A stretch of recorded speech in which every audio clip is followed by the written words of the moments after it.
myself and a group of friends, when measles hit Samoa, it was one of the most like traumatizing experiences, like what's the word? Like, it was a sad time. It was a really sad time because babies, like, it was mainly the babies that were dying. Like, so many, like, it was just every day more and more and more. And anyways, a few days in, we'd see on the news like families that were at the hospitals because they weren't really allowed in. Like, it was all ICU, and you'd see on the news where like the mother would be on the other side with with a child, and then dad on another side with the child, because once the household got hit, all of the kids, and then you see a grandparent on the other side, and they can't leave. They're not allowed to leave. They weren't able to like get like food or help or some sort of assistance. So just a group of friends formed a group called the Helping Hands, and it was just basically started off as a soup kitchen type of thing where they would just make food and go and then just give people food, people who are waiting outside, families who are literally sleeping outside because their loved ones are inside, they can't go and visit them, nobody's allowed in. It was kind of, it was isolated. And so it was like quarantine everywhere. So it sort of just started from there. And I guess people like got wind of what we were doing, and then so we started people wanting to help. They're like, it just got bigger and bigger because people were like, oh my gosh, we want to help out, what can we do, we want to send some money. And then it got to the point where, because we were cooking every single day, like, and I'm talking about, we were feeding like hundreds of people, like we were feeding the security guards, the nurses, the doctors, like everyone, because they couldn't even leave, like they weren't able to leave. And so it just got to the point where I was thinking, okay, shoot, we're now needing some help, like real help. We need like funds. So I started a Facebook page, and then would just post up like the work that we were doing, and then it just went overseas, and then everybody from there was like, the outpour of donations. It was so good. Like everybody was trying to help out. And so, it just went from there. We were able to help, like, for the whole period of time. We were able to help, like, I reckon literally thousands of you. Probably the same people every day, because some of them would be there for weeks, like, until they were recovered. And then they would go, and then the next lot. It was just constantly like that. There were beds in the hallways. Like, they had to turn the whole outpatients area where you'd go and, like, we originally checked. They had to revamp the whole hospital to try and cater, because there was no room. Like, you had the New Zealand and Australian governments coming in, setting up massive tents outside where they would have like these makeshift hospital rooms and stuff like that, because the hospital couldn't handle the demand. And then so from there, people were donating so much. They even did like care packs. Yeah, we would take care packs like all the time, constantly taking care packs. So We what's would in the give care pack? money. Oh, we had different types. So we had the first care pack would be like diapers, flannel, soap, shampoo, conditioner, like just the necessities. And then would have like a what do you call it? A play pack where, just to have books, coloring pencils, all that kind of stuff, markers, a little toy, things for the kids. And then we would even have like we got bigger sponsors on board that wanted to donate. So we had like Digicel come on board, and they would donate free credit. And so we would give everybody credit so that they're able to at least call their families, let them know what's happening, keep updating them. And then we got to this point where, like, you know what, these people need money, like there's nobody working, there's parents, and there's nobody able to work. And so these people need money. So we got where we would give out money, would literally give out money to everybody. One time it was like maybe 30 tala each, and then another time possibly 50 tala each, like, and because it was a lot of the care coming through. We were able to do that. We had people who were reaching out, wanted to send us containers. It just, like, we never intended, like, the Helping Hands were literally set up for the measles. Like, there was no intention of like opening this massive like nonprofit organization, or like to continue on, but it just sort of happened that way. We try to manage the funds and donations coming in. It wasn't just money, food, like literally food. Every day people were just dropping off loads of food, and you'd have people walk off the street just to come and help. come and help. Like, what can we do? Like, yeah, we would have like Volunteers. we set up a kitchen at one of my cousin's places. She had like a long, like literally her whole house was turned into headquarters. And so we'd have a whole on one side of her house was just packing, and then the other side, or one side was sorting, other side was packing, and the other side was just cooking, like cooking on nonstop, because we did 3 meals a day, like breakfast, lunch, dinner. And so, like, everybody would come in. We just welcomed volunteers. We had a massive whiteboard where people would just come in, write their name down to roster themselves when they want to help. Businesses came. And so everybody was chopping onions and, like, yeah, it was like that. And so because we didn't want any of the food to go to waste, they would freeze. We'd cut everything up, put them in freezer bags, and freeze everything so that we could, so that we wouldn't waste anything.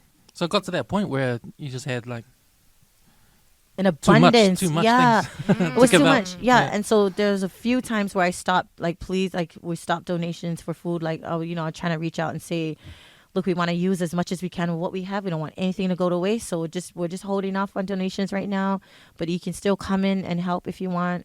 And so then that it kind of worked out where, still people still dropping off stuff, but it kind of worked out really well that way. And then it got to the point where, like, so much money was coming in. Like, and when I say so much money, like, it was just like not one person would send like a whole bunch of money. It was just so many people, like 200 here, 300 there, 500 here, 1,000 here, and then you'd have a youth group who would send like 5,000, and like it just all added up, and it just like got to the point where I was like, okay, we need to stop this money coming in as well, because we want to use what we have first before we went out. Like, it just like went way bigger, way bigger like than we overflowing. thought. Yeah, which was really good. It just like it was really heartwarming to know that there was so many people all over the world that cared so much, for Samoa and the people, in the communities to help. And so I think from the measles, after all that happened, and thank goodness we finally reached a peak, and then we were okay. Like, and everybody was immunized. Like, everybody got vaxxed. Because do you guys remember how long that period lasted for? The measles, when it started, the peak, and then when it finished? I think, I'm not quite sure, but I think 3 it was months, like, yeah, it was something. It was within a 3-month period. I think it peaked after maybe 2 months or something, or 6 weeks at least. Like, it took a while. November, kind of. It took it was more into it was it was October. It started in October.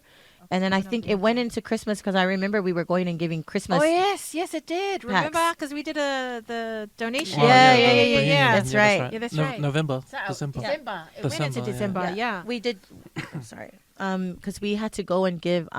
We delivered Christmas packs, and I remember we bought Christmas trees and try to, like, for the hospital, and everybody's donating presents, and you guys had that presentation where we were able to get all the, like, things like milk, diapers, wipes. Like, that was another thing that we had all the time. Like, it was just so many care packs went out. Hundreds of care packs went out every single day.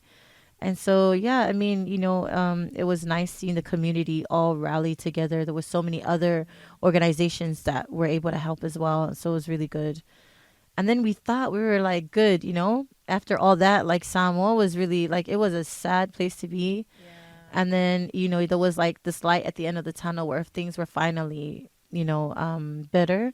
And then what Helping Hands did after that was try to give support to the families that lost loved ones. And so we would go to the families, contribute to funeral costs, and, just buy in bulk food and donate money, give money, because we had this money still left over.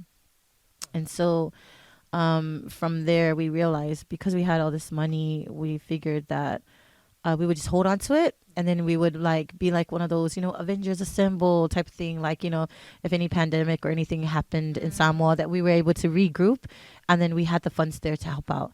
And then that's exactly what happened with COVID, except it was really hard trying to figure out, because with COVID, measles, we could go because we were like, we were vaxxed. We knew we wouldn't get measles, but in this case, it was like, there's no contact. So how do we help people when we're not allowed to go? Like, anywhere, all of us can be affected. We're not allowed to go anywhere. We're on lockdown.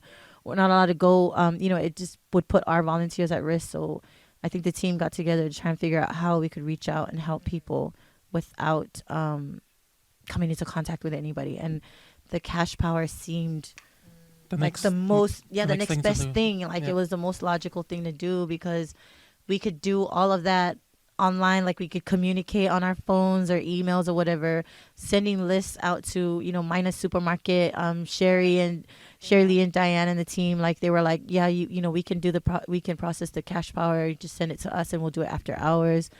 And so, what we did was we posted up for cash power assistance, and what we were doing is we would take like 200 families per week because that we could process that a little bit easier. We had to have some sort of control because you can't monitor. Like really, you just put it out there for people who need it, and then we're like no judgment. Like if you feel you need it, we'll help out because at least that's one little. I mean, it's a small assistance, but that's just one small way where we can help out, and then they could probably spend money on other things, food or whatever.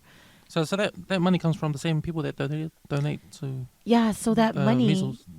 that money was all left over from the Oh, okay. measles, and just donors from all over the world. Are they still putting in for the cash power? Or No, well, I still haven't opened up to accept any more funds. oh, really? Damn. Yeah, it was literally it's It was money left that over from the it was measles. left Ah. over from the Wow. measles. Yeah. Yeah, and then so.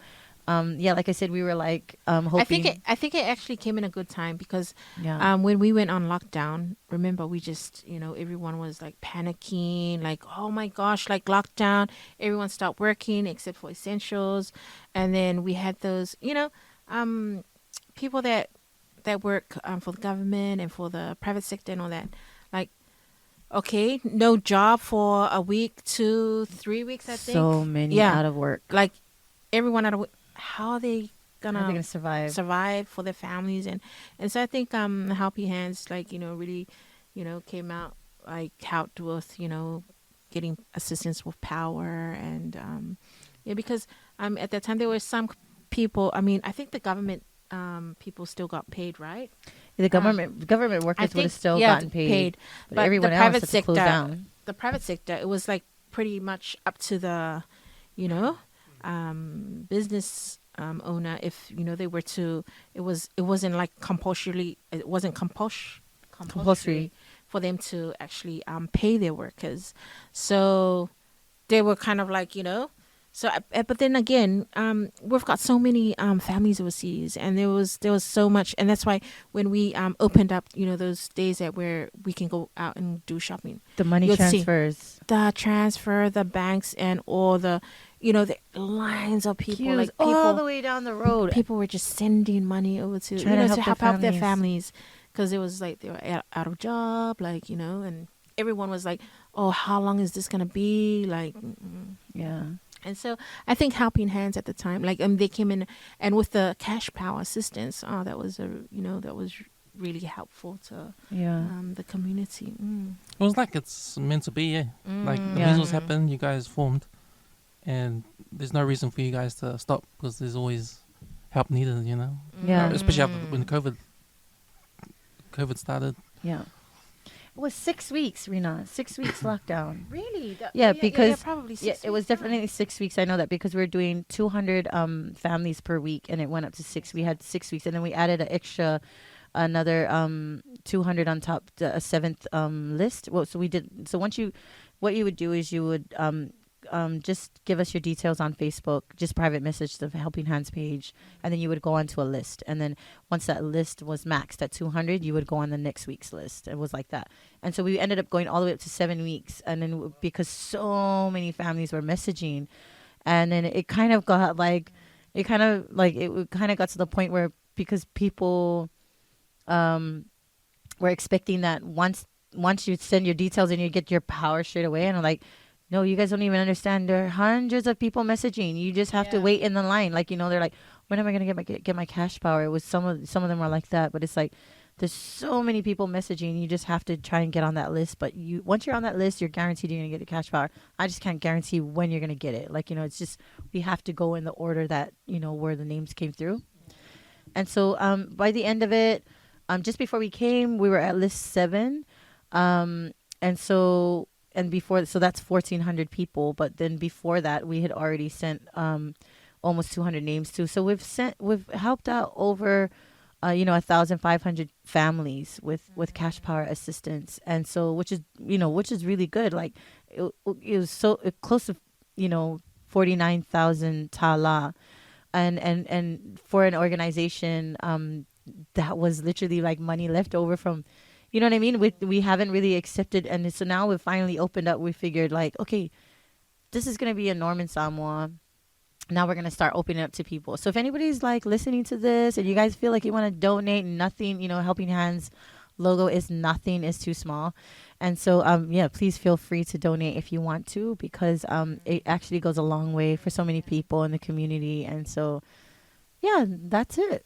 Yeah, it really helps, and I think it really helps, like during the pandemics, time, like when we had the measles, and then now with the COVID, like even cyclone season. We had cyclone season. We were giving out like weather packs with like that's tarps, right. sapelus, kapolengi, like because lamps. it came straight after the it came right after the measles. It was cyclone, and then right after cyclone, it was cyclone weather. It was COVID, and so.